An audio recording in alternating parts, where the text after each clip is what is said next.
চলে আসেন।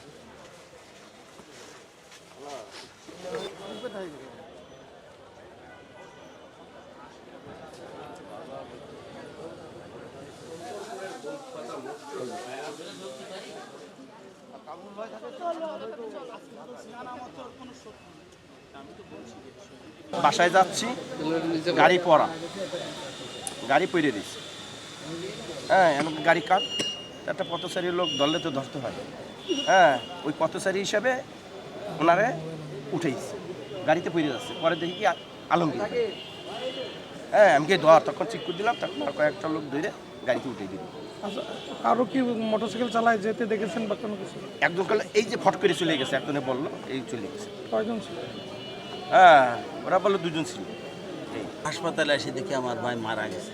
কেন, কি কারণে আমার ভাইরে মারলো, কে মারলো, এর কোনো কি করে প্রশাসন বের করবে?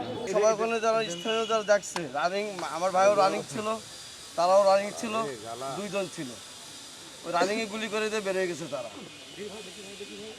আমার মনে হয় খুব সম্ভব বটতলা যখন মেন রোড ক্রসিং হয়েছে, আমার মনে হয় তখনই ওর পিছিয়ে এসেছে। যখন ওর ফাঁকা হয়েছে তখন মনে হয় ওর গুলিটা কাটা গেছে। কোনো শত্রুতা, কোনো ব্যবসায়ীভাবে কোনো শত্রুতা নেই। এখন রাজনীতিতে আছে কিনা এটা উপর ও জানার উপর আল্লাহ ছাড়া জানে, এছাড়া আমরা পার্সোনাল করে বলতে পারবো না। আমি জানি না কেন তাকে এইভাবে তাকে গুলি করা হলো।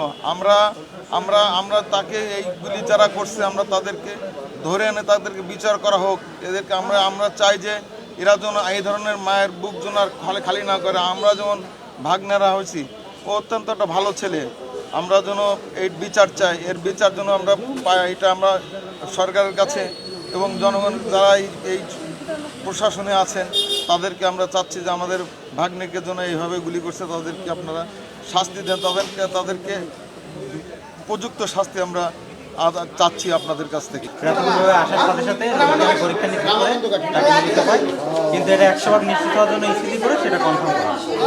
প্রাথমিকভাবে যা জানা গেছে যে তাকে গুলি করা হয়েছে। তখন আমি রোগীর মাথা দেখি এবং দেখি যে মাথার বাম সাইডে একটা ক্ষত চিহ্ন আছে। রোগীর লাশ এখন পাঠানো হয়েছে সুরতাল এবং পোস্টমর্টমের পরে বিস্তারিত জানা সম্ভব। এটা তো মেনে নেওয়ার মতো কোনো ব্যাপার না, এটা তো আমরা স্তম্ভিত। দেখেন, গত ফ্যাসিস্ট আমলে এই যশোরে আমাদের 68 জন নেতাকর্মী বিচার বহির্ভূত হত্যাকাণ্ডের শিকার হয়েছিলেন, খুন জুমের শিকার হয়েছিলেন। আজকে অন্তর্বর্তীকালীন সরকারের সময়ও আমাদের রাজনৈতিক সহকর্মীরা এভাবে অস্বাভাবিকভাবে জীবন দিবেন, এটা